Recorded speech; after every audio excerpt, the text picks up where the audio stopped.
자, 시작하도록 하겠습니다. 저는 특수교육학을 시험을 맞게 가르치는 최한솔입니다. 오늘은 여러분들한테 몇 가지 말씀을 드릴 텐데, 일단 2014학년도 초등 합격 설명회 부제로 내년은 내가 바로 초등 특수교사가 될 수 있을까라는 내용으로 이야기를 진행해 보도록 하겠습니다. 일단 저도 이 강의를 한 지 거의 10년이 돼갑니다. 10년 동안 강의를 하면서 느낀 점이 뭐가 있냐면, 시간과 그리고 노력을 하면 얼마든지 누구나 특수교사가 될 수 있다고 생각을 해요. 그래서 여러분들도 올해 아니면 내년에 공부를 한다고 하면 무조건 합격할 수 있다고 생각하시고, 제가 전달해 드리는 이야기를 유심히 들어보시기 바랍니다. 저는 여러분들이 특수교사가 된다고 했을 때 도와드릴 수 있는 사람이잖아요. 크게 어떤 걸 도와드릴 거라고 하면요, 이렇게 임용을 어려워하거나 임용을 포기하는 사람들의 멘탈을 제가 잡아드리도록 하겠습니다. 특히 올해부터는 여러 가지 프로그램들을 이용해 가지고요, 이렇게 1, 2월 그리고 3, 4, 5, 6, 7, 8, 90 이렇게 각 커리큘럼마다 어려움이 있을 때 제가 여러분들의 합격을 위해서 여러 가지 도움을 줄 예정이고요. 특히 직강 같은 경우에는 한술반이라는 걸 운영해 가지고 여러분들의 합격을 하도록 최선의 노력을 다하도록 하겠습니다. 한술반과 관련된 내용은 1, 2월 수업과 관련해서 제가 따로 영상을 찍을 테니까 그 영상을 통해서 내용을 확인해 주시면 좋을 것 같아요. 그러면 본격적으로 제가 전달할 이야기를 한번 살펴보도록 하겠습니다. 자, 오늘 같은 경우에는 이렇게 4가지 내용으로 말씀을 드릴 거예요. 우선 특수교사가 되기 위해서는 뭘 해야 되느냐? 임용고시를 봐야 되겠죠. 그래서 임용고시를 보는 걸 전쟁이라고 한다고 하면, 전쟁에서는 나도 알아야 되고 적도 알아야 되잖아요. 그래서 오늘은 이렇게 적을 한번 살펴보도록 할 거고요. 나와 관련해서는 오프라인 설명회에서 조금 더 자세히 말씀을 드리겠습니다. 그리고 오프라인 설명 같은 경우에는 조만간에 있을 공지를 통해서 여러분들이 참여하시면 좋을 것 같고요. 그 수업 같은 경우는 말 그대로 이렇게 온라인에 담지 못하는 여러 가지 얘기를 할 테니까 관심 있는 분들은 오셔서 수업을 들어주시면 감사하겠습니다. 일단 먼저 임용고시, 즉 임용 후보자 선정 경쟁 시험에 대해서 알아볼 거고요. 이러한 시험에 맞서서 우리가 할 수 있는 공부를 해야 되겠죠. 그 공부하는 데 도움을 주기 위한 제 수업을 말씀드릴 거고, 그리고 이 수업을 통해서 여러분들이 조금 더 길러야 될 합격 스킬을 말씀해 드리도록 하겠습니다. 자, 그러면 먼저 우리는 뭘 확인할 거냐? 임용고시에 대해서 좀 보도록 할게요. 이 임용고시 같은 경우에는 여러분들이 대학교 4년 동안 또는 대학원 2년 동안 배웠던 특수교육학과 관련된 전 영역을 통해서 이 사람이 특수교사가 될 수 있는지 여부를 확인하는 시험이겠죠. 그래서 이 시험 같은 경우에는 말 그대로 대학원이나 또는 대학교를 나와서 특수교사 자격증이 있는 사람들만 시험을 치게 됩니다. 그래서 뭐 유특이면 유특, 초특이면 초특, 중특이 중특 이렇게 자격이 있는 거죠. 그러면 초등 같은 경우에는 이렇게 작년에는 총 몇 명을 뽑았냐고 하면 모집 인원은 244명이었고요. 그리고 이 244명에 들기 위해서 약 7대 1의 경쟁률을 이렇게 보였죠. 그리고 작년, 재작년 이렇게 경쟁률과 모집 인원의 추이를 살펴본다고 하면 가면 갈수록 모집 인원은 줄어들고 경쟁률은 높아지고 있는 상황입니다. 그래서 예전처럼 마냥 공부를 하는 게 아니라 어떤 식으로 합격할지 조금 효율적으로 여러분들이 접근하시는 게 중요할 것 같아요. 그 효율적인 내용은 뒤에 있는 강의기에서 조금 더 말씀을 드릴 거고요. 여러분들이 아셔야 될 건 이제 가면 갈수록 모집 인원 줄어들고 경쟁률이 높아지구나 생각하시면 됩니다. 이런 상황에서 내가 어떤 걸 해야 될지를 고민하시면 되겠죠. 그러면 이러한 시험에 대해서 좀 더 구체적으로 한번 알아보도록 하겠습니다. 보통 임용고시 그리고 임용 후보자 선정 경쟁 시험이라고 이렇게 얘기를 하는데, 임용고시 같은 경우에는요, 크게 시험 범위와 영역 그리고 시험 절차에 대해서 말씀드릴 수가 있을 거예요. 먼저 시험 범위와 영역 같은 경우에는 크게 본다고 하면 교과 교육학이 있고요. 그리고 교과 내용학이 있습니다. 먼저 교과 교육학을 한번 살펴본다고 하면 교과 교육학을 한번 살펴본다고 하면 말 그대로 특수 교육과 관련된 전반적인 이론을 교과 교육학에서 배웁니다. 여기서 배우는 게 뭐냐? 뭐 우리가 알고 있는 장특법, 장애인 등에 대한 특수교육법 관련된 내용을 배우고요. 그리고 뭐 특수교육공학, 그리고 긍정적 행동 지원, 그리고 초등과 유아가 봐야 될 가족 지원이 있고, 그리고 중특이 봐야 될 전환 교육이 있겠죠. 그리고 요즘에 늘 강조하는 통합교육도 여기 포함되어 있습니다. 이게 교과 교육학이라고 해가지고요. 뒤에 나오는 교과 내용학에 전반적으로 지원해 줄 수 있는 이론들을 교과 교육학에서 배웁니다. 그리고 이 교과 교육학과 더불어서 배우는 게 교과 내용학이고요. 이 교과 내용학 같은 경우에는 여러분들이 배웠던 무슨 아 교육 있잖아요. 땡땡 장애아 교육. 이 붙는 내용들이 교과 내용학에 포함되어 있습니다. 이런 내용들을 우리는 시험에서 본다고 생각하시면 될 것 같아요. 그래서 이 전반적 내용들을 우리는 1년 동안의 커리큘럼으로 배울 예정이고요. 그리고 이렇게 배운 내용을 어떤 식으로 시험에서 확인을 하느냐면 크게 1차와 2차 형태로 이렇게 확인을 하게 되어 있습니다. 소위 말해서 1차 같은 경우에는 말 그대로 이론 시험이라고 생각하시면 되고요. 2차 같은 경우에는 이러한 이론을 바탕으로 실기 시험이라고 생각하시면 될 것 같습니다. 그리고 이 1차 같은 경우 문제 형식으로 이렇게 기입형, 서술형, 논술형으로 분류할 수 있고요. 그리고 응답 유형으로 단순 암기형, 자료 해석형, 추측 추론형으로 나올 수 있습니다. 그리고 2차 같은 경우에는 2차의 유형 또는 영역이라고 해가지고요. 수업 실험과 심층 면접 등으로 나눌 수가 있거든요. 그럼 우리는 먼저 1차 내용을 좀 살펴보도록 할게요. 먼저 1차 같은 경우에는 방금도 얘기했지만 교과 교육학, 교과 내용학을 지금 보는 형태로 기입형, 서술형, 논술형 또는 응답 유형으로 단순 암기형, 자료 해석형, 추측 추론형으로 이렇게 시험지에서 물어봅니다. 기본적으로 쇼특 같은 경우 1차 때 3교시로 시험을 보고요. 그리고 중특도 1차 때 3교시로 시험을 보는데 1대 1교시, 초특 같은 경우는 교준 논술을 될 거고 중특 같은 경우에는 교육하게 되겠죠. 그 1차에서 1교시 내용은 여기 나와 있는 이 논술형 형태로 물어보고요. 이 논술형 같은 경우 논리적 기술 능력, 분석 능력, 비판 능력, 문제 해결 능력, 창의력 등 고차원적이고 종합적인 사고 능력을 측정하는 문화 형식으로 되어 있죠. 쉽게 얘기해서 비포 종이에다가 앞뒤로 약 1,500자에서 2,000자 정도에 되는 내용을 다 글로 써야 돼요. 이때만은 글은 서론, 본론, 결론을 들어 써야 되겠죠.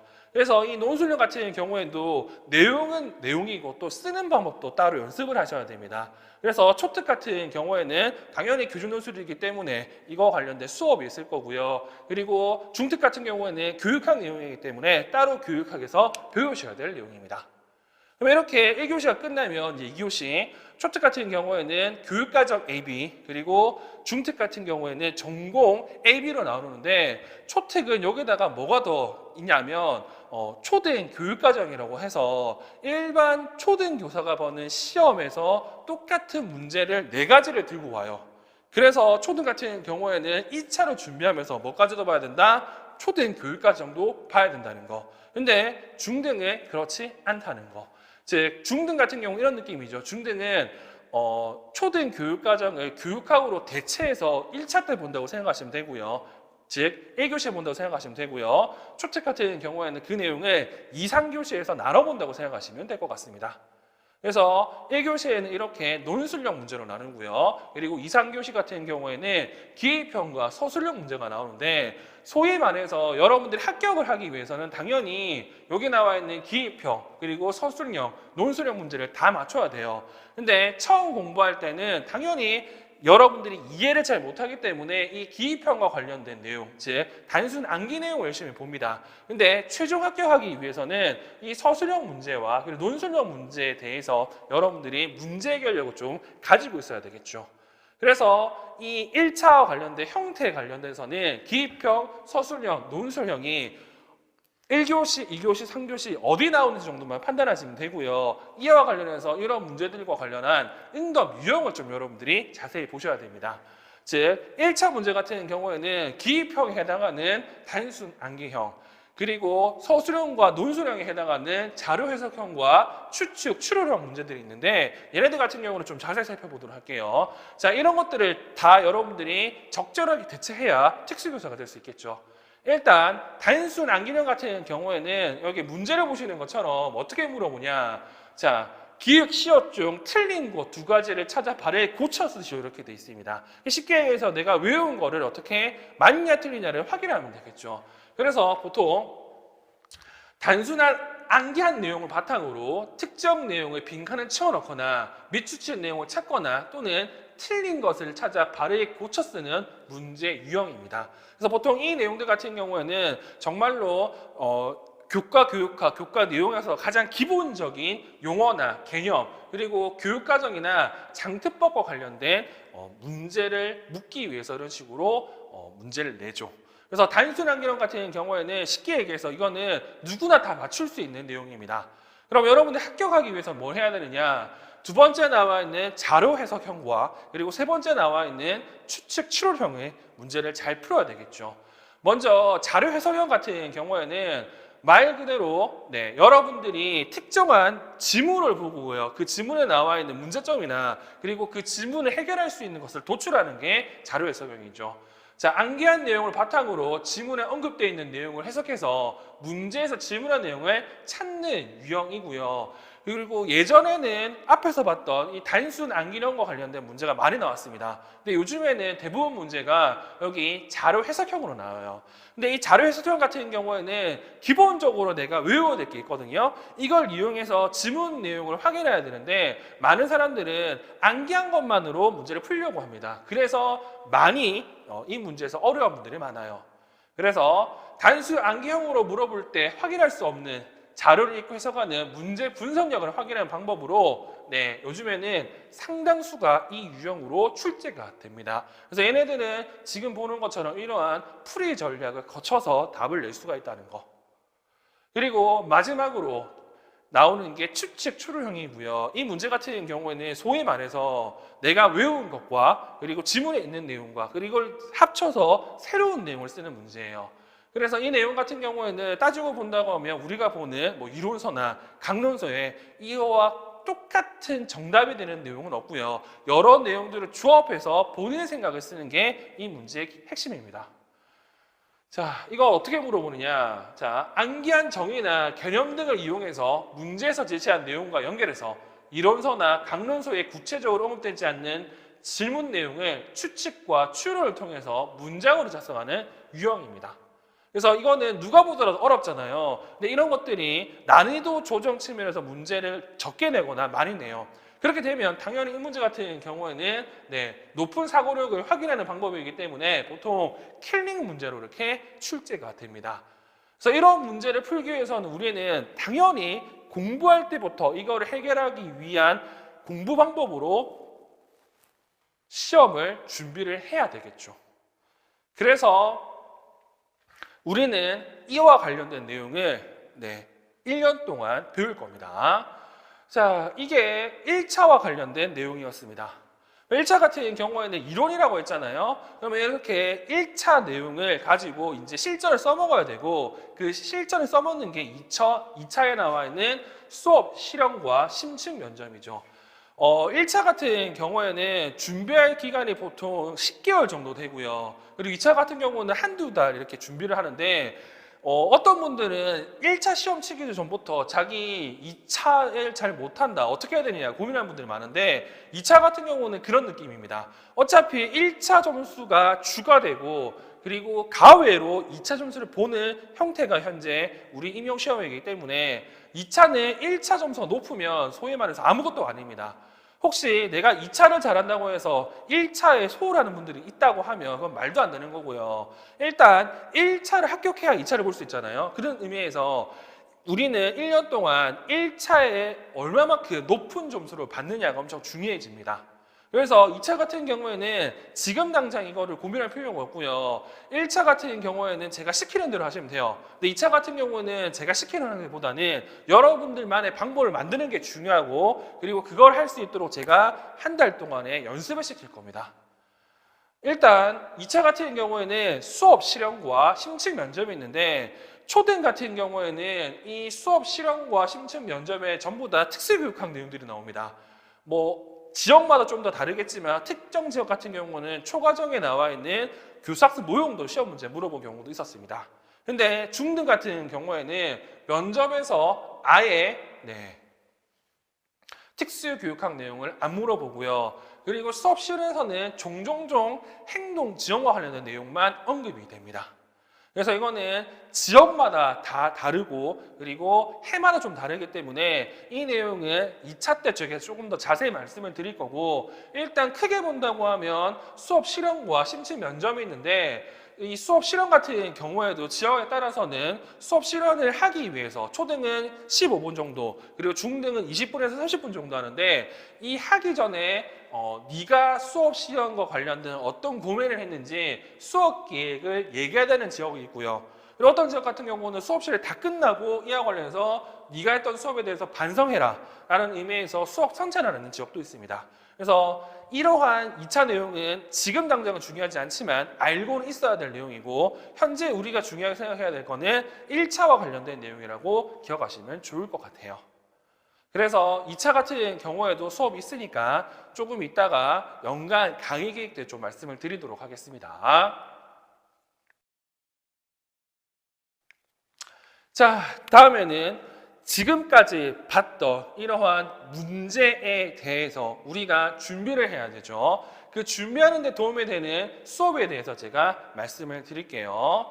자, 아까도 제가 말씀드린 것처럼 기본적으로 1월부터 공부한다고 하면 보통 10월, 11월까지는 1차 위주로 수업을 진행을 합니다. 이때 말하는 1차는 당연히 특수교육학 위주로 되겠죠. 그래서 1, 2월 같은 경우에는 기본 이론반이고요. 이 기본 이론반에서는 알짜교과서라는 이론서를 통해서 특수교육학 전반에 대해서 여러분들한테 이해시킬 겁니다.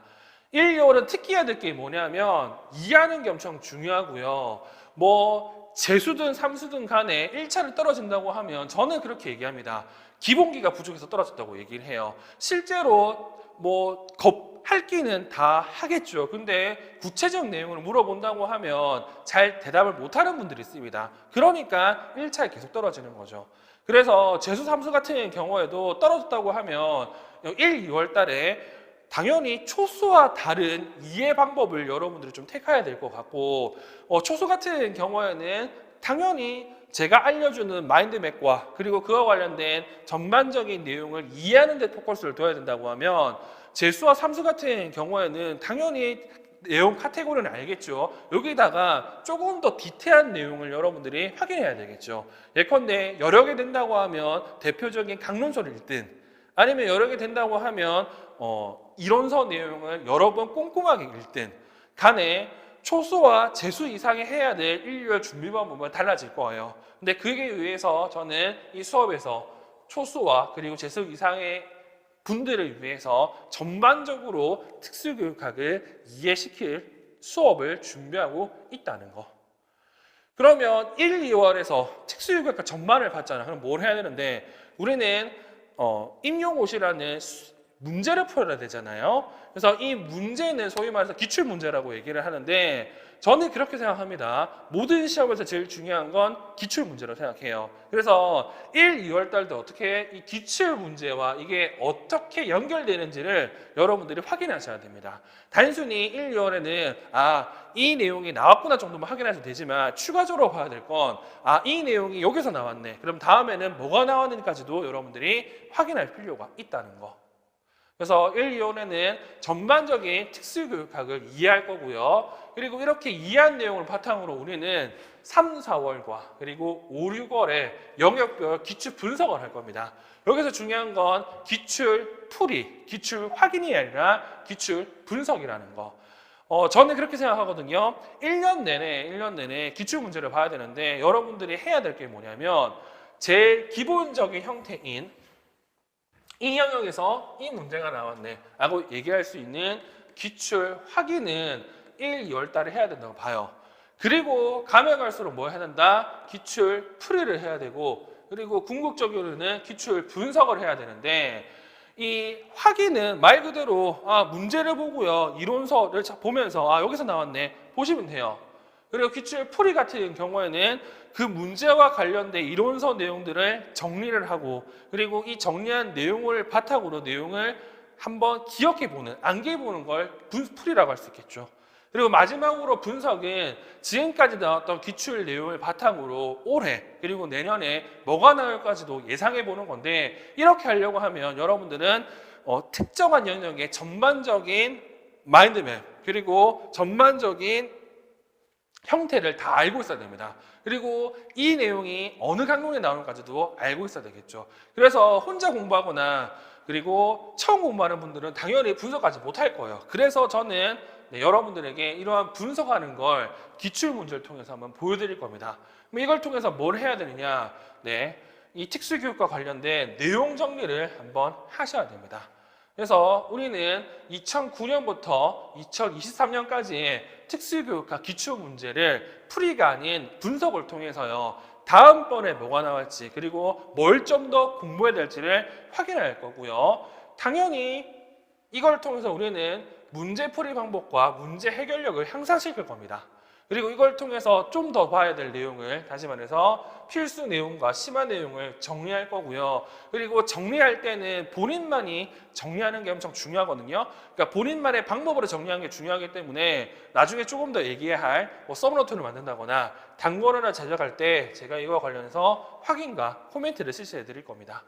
이렇게 해서 3, 4, 5, 6월에는 영역별 기출 문제를 한번 살펴볼 거고요. 그리고 이렇게 특수교육학 내용을 정리했다고 하면 7, 8월에는 뭘 할 거냐?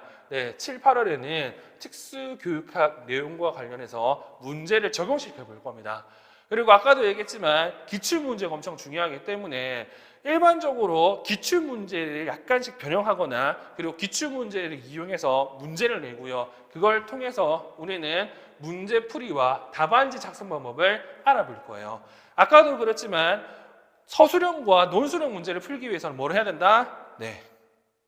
쓰는 방법도 중요하다고 말씀드렸죠. 그래서 그 쓰는 방법을 7, 8월에서 확인해 보도록 할 거고 그리고 7, 8월 정도 된다고 하면 전반기에 이해하고 그리고 정리했던 내용을 뭐 해야 된다고? 암기를 슬슬 해야 됩니다. 그래서 이 암기를 도울 수 있도록 키워드 위주로 요약을 정리해 드릴 거고요. 그리고 이 작성 방법이 제대로 됐는지 그리고 안 됐는지를 확인하기 위해서 이렇게 직강과 인강 모두를 채점해 드릴 겁니다.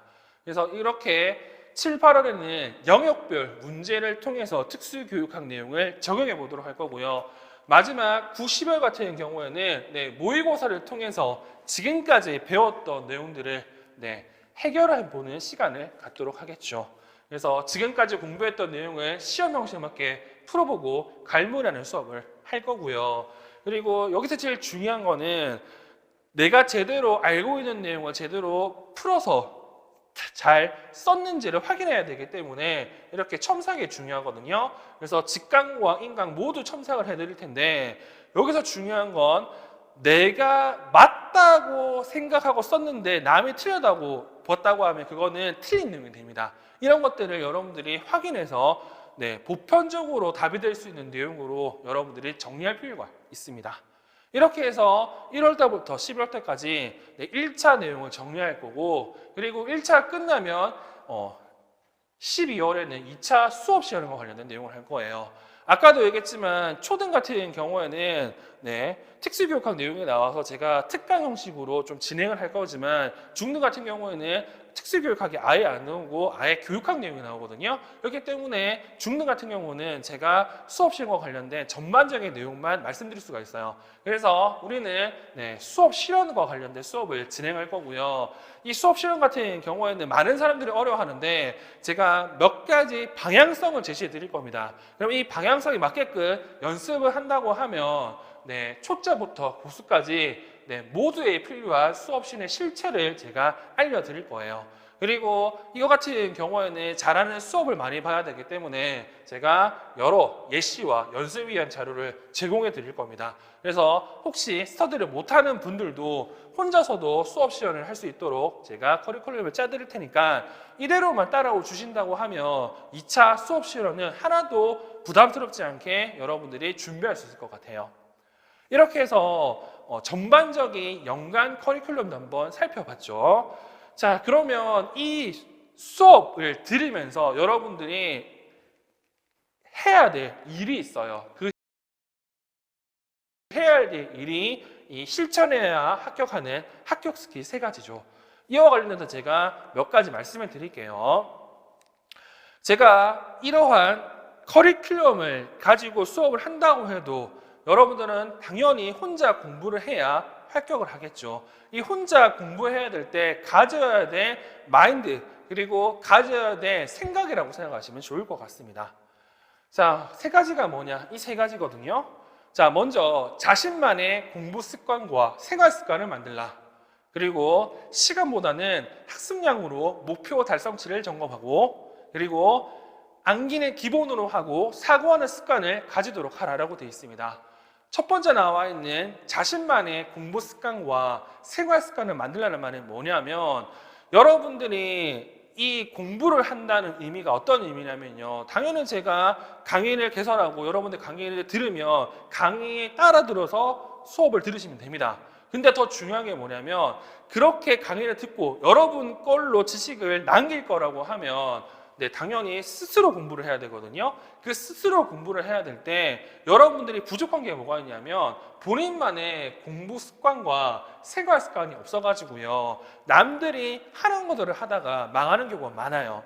다시 말해서 여러분들이 공부 임용을 한 번도 안 했다고 하면 좀 이따가 보여드릴 합격자가 얘기해주는 그러한 합격 방법들을 듣고 처음에는 고심을 합니다. 그래서 제가 늘 얘기하는 게 뭐가 있냐면, 처음 공부하거나 공부가 잘 안 되는 분들 같은 경우에는 내가 가려던 길을 가봤던 사람에게 어떤 식으로 했는지 물어보거나 그 사람이 했던 걸 살펴볼 수 있겠죠. 그 살펴보는 게 합격 수기를 보는 건데, 이 합격 수기를 본다고 하면 내가 할 만하고 그리고 내가 할 수 있는 방법들이 몇 가지가 있을 거예요. 이런 것들을 여러분들이 1, 2월 안에 뭐 해야 되냐면 한 번씩 해봐야 돼요. 그리고 그 중에서 가장 나한테 맞는 걸 찾아가지고 자신만의 공부 습관을 형성을 하셔야 됩니다. 그리고 이러한 공부 습관이 형성이 되기 위해서는 내 생활이 좀 단조로울 필요가 있거든요. 그래서 그러한 생활 패턴도 만들어야 되고요. 예를 들어서 직강 같은 경우에는 목금 수업을 듣고 잠시 쉬었다가 복습을 하고, 그리고 운동을 간다든지 산책을 한다든지, 이러한 좀 단순하지만 얻을 수 있는 생활 습관을 만들어줘야 됩니다. 그래야 1년 동안의 장기 레이스를 버틸 수 있는 원동력이 됩니다. 그래서 먼저 해야 될 게 뭐냐, 1, 2월 동안에 자신만의 공부 습관과 생활 습관을 만들고, 이 만들기 위해서는 당연히 일지라든지 달력 등을 이용해 가지고요, 여러분들 계획표를 한번 세워보셔야 됩니다. 그리고 이 계획표를 세울 때 늘 하는 게 뭐가 있냐면, 여러분들은 공부하는데 이 시간을 기준으로 공부를 해요. 근데 해보시면 아시겠지만 시간이 지나면, 시간을 때우기만 하면 진도가 안 나가거든요. 그래서 늘 해야 되는 게 뭐냐면, 그러한 계획표를 만들 때 시간보다는 학습량으로 목표 달성치를 잡아야 됩니다. 즉 오늘 뭐 시각장애 원인 부분을 보겠다. 그러면 시간보다 더 중요한 거는 원인을 보고 이거를 정리하고 이거를 외우기가 더 중요하잖아요. 이 작업을 꼭 하셔야 돼요. 그래서 시간보다는 학습량으로 목표를 설정하고요. 이 목표 설정된 걸 점검을 해봐야 됩니다. 그래서 점검하는 것보다 그날 뭐 잠자기 전에 내가 확인했던 거, 외웠던 거, 머릿속으로 생각하거나 능력이 된다고 하면 백지 인출을 통해서 한번 적어보는 거죠. 이렇게 해서 내가 관련 내용을 봤다고 하면 성공한 거고, 관련 내용이 기억이 안 난다고 하면 체크해놨다가 내일 이 부분을 다시 봐야 돼요. 이런 식으로 무한 반복을 통해서 학습량을 꼭 달성하셔야 됩니다. 그렇지 않으면 어떻게 된다? 밀려서 내일 모레 시험 칠 거예요. 그러면 정작 아는 게 없겠죠. 그렇죠. 그리고 방금도 얘기한 것처럼 1, 2월 같은 경우에는 이해, 그리고 3, 4, 5, 6은 정리, 그리고 7, 8, 90 같은 경우에는 적용과 문제 해결, 암기를 해야 되는데 이러한 스텝이 딱딱딱 맞춰야 되죠. 그래서 1, 2월부터 이해하기 위해서는 어느 정도의 암기가 필요합니다. 그리고 암기를 했다고 하면 이걸 통해서 문제를 해결하기 위해서는 단순히 책에 있는 내용, 단순히 제가 전달할 내용뿐만 아니라 본인만의 사고방식이 있어야 돼요. 근데 이 사고방식은 처음에는 책과 제가 말씀드린 내용과 다를 수도 있지만 여러 번의 수업을 거치면서 책에 있는 내용과 제가 말씀드렸던 내용이 선생님의 생각과 동일해진다고 하면 합격하는 거거든요.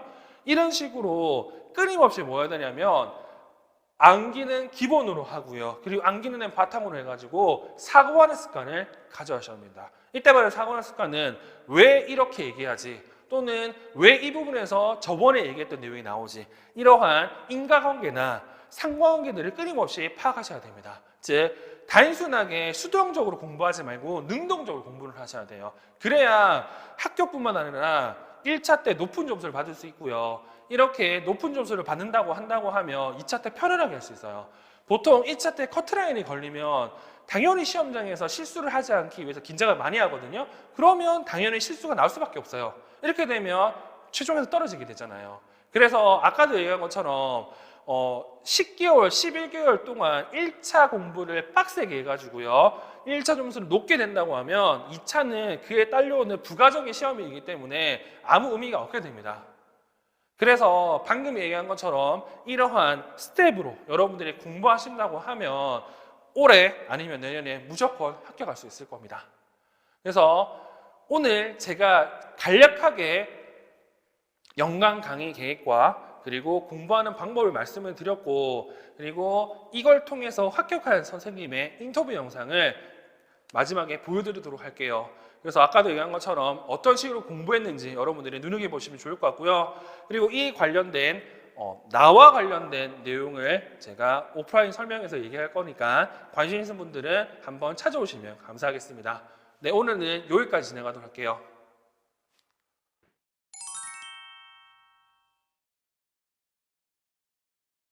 안녕하세요. 저는 2022학년도 임용고시에서 초등특수 평가원 지역에 응시하였고 운이 좋게도 한 번에 합격하게 되었어요. 소수의 재학생 신분으로 이렇게 합격한 데에는 자신에게 맞는 공부 방법을 빠르게 파악하고 이를 꾸준히 활용하여 공부한 것이 가장 영향을 미쳤다고 생각해요. 그래서 오늘은 제가 어떻게 공부했는지 저희 공부 방법을 소개해드리고 여러분에게 맞는 공부 방법을 찾는 데 조금이나마 도움을 드리려고 합니다. 우선 합격 수기에 들어가기에 앞서 저희 공부 방법이 정답은 아니니 다양한 합격 수기를 참고해 보시고 여러분만의 공부 방법을 찾으시길 바랍니다.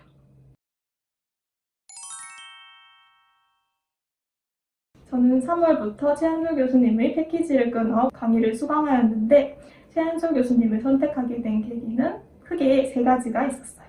첫 번째로 최한솔 교수님이 기출분석 강의로 가장 유명하셨던 분이셨기 때문입니다.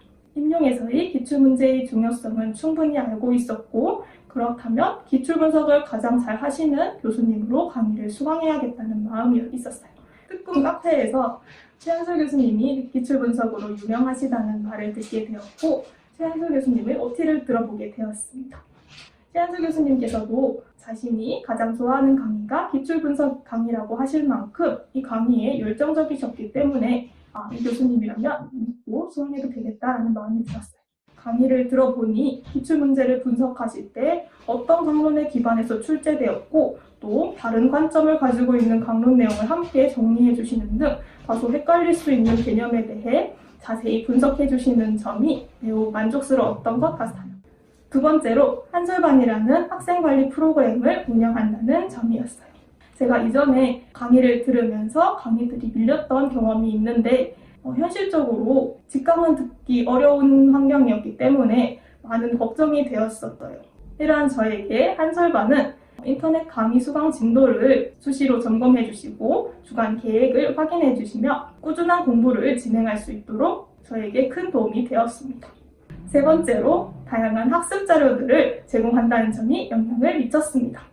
최한솔 교수님의 특수교육 인용 참고라는 카페에 마인드맵 자료나 형성평가 자료, 영역별 기출문제 등 임용에 꼭 필요한 여러 가지 학습 자료들이 올려져 있는 것을 확인할 수 있었는데 이러한 자료들을 보고 교수님께서 강의를 위해 많은 준비와 노력을 하신다는 것을 알 수 있었고 이 교수님이라면 1년간 믿고 수강해도 되겠다라는 확신이 들어 강의를 수강하게 되었어요.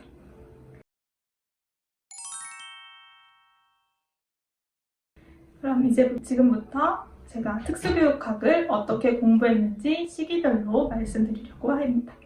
우선 1월달부터 2월달까지는 제가 3학년 때부터 수강하던 기본 이론 강의를 완강하는 것에 목표를 두고 공부를 시작했습니다.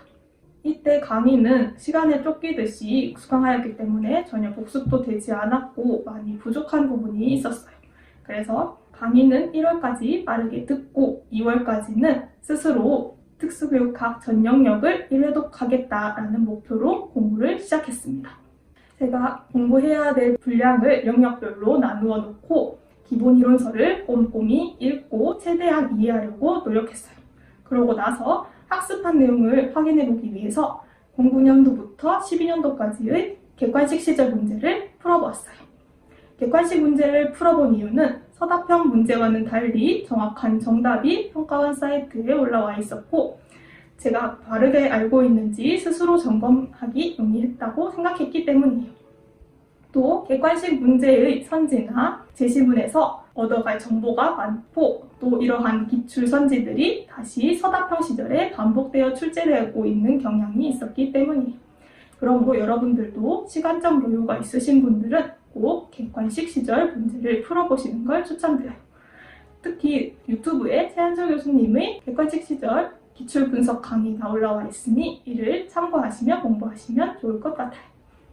이렇게 2월달까지 기본 이론을 마무리하고 그리고 3월달부터는 최한솔 교수님의 패키지를 수강하게 되었어요.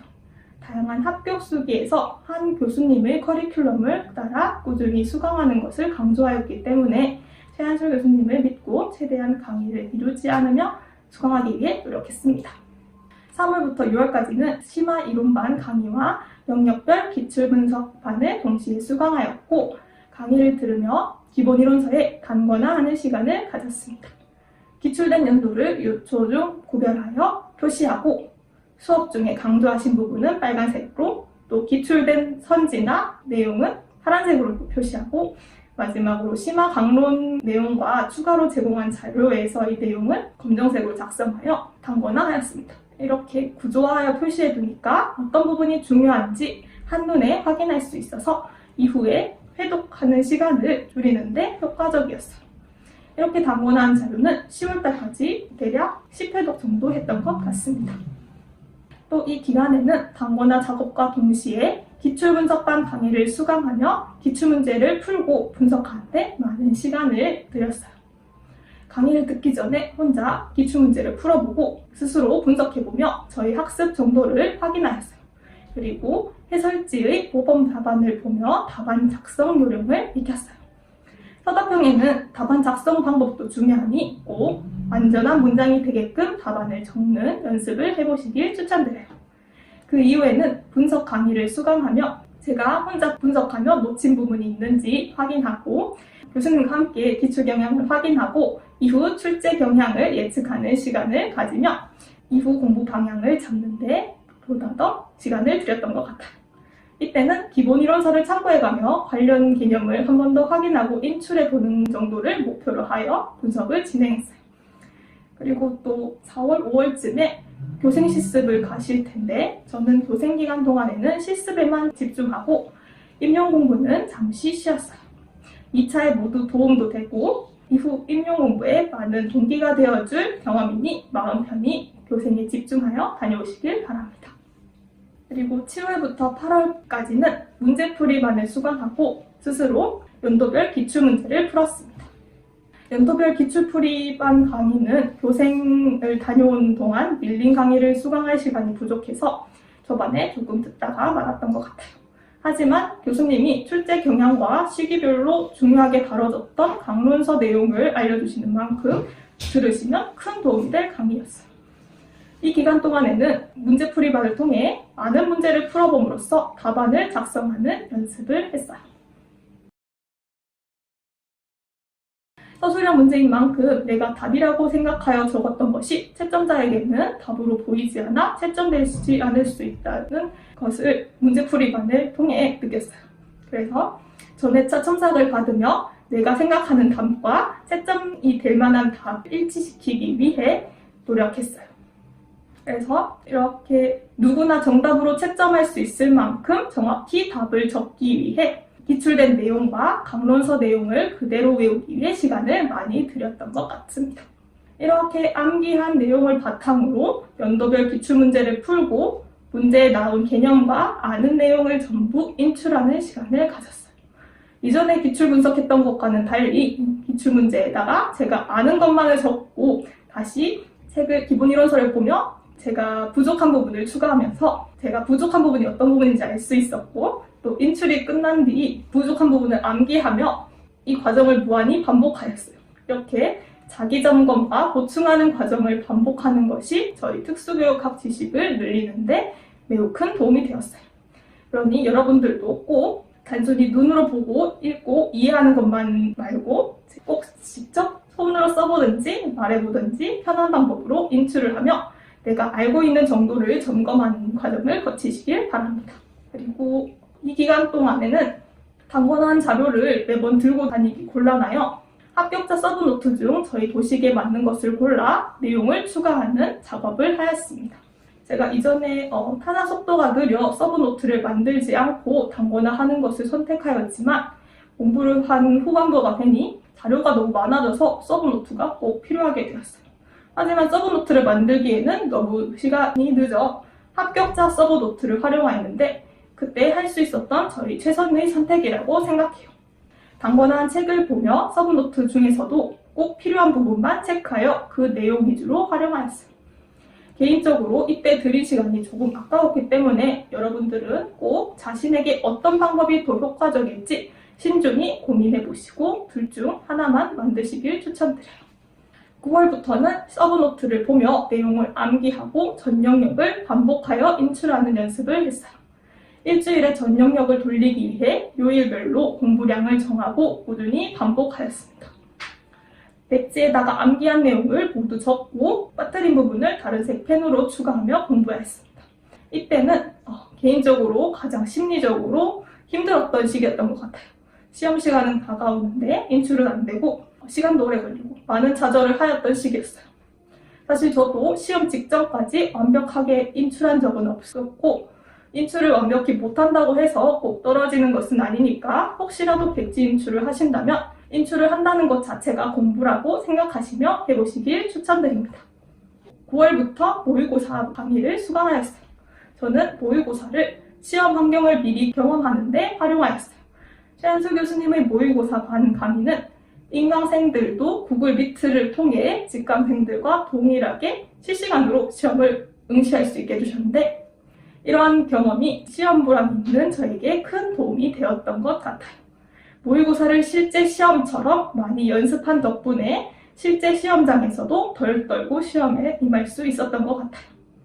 그리고 이제 마지막으로 11월부터는 시험장에 가서 볼 자료를 간단하게 제작하고 새로운 것을 외우기보다는 아는 것을 잊지 않는데 노력했던 시간이었어요. 파이널 강의는 심리적 안정감을 얻는데 매우 도움이 되었던 것 같은데 그것만 믿지 마시고 꾸준히 해왔던 공부를 정리하는데 시간을 쏟는 것을 추천드려요.